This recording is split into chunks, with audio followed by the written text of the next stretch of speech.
গ্যাসে আমরা অনেক ডিম পোচ খেয়েছি, এবার আমরা আজকে সূর্যের তাপে ডিম পোচ খেতে চাই। আসুন দেখি বানাচ্ছি, চলে আসুন।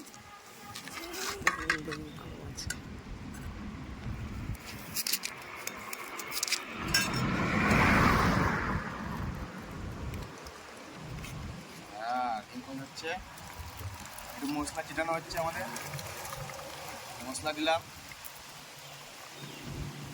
একটু বিট নুন,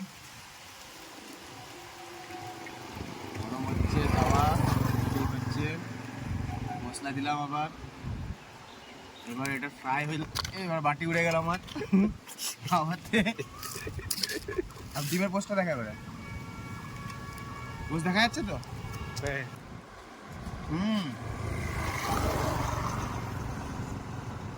লাভলি, হেভি মজা লাগছে কিন্তু, ও সুন্দর।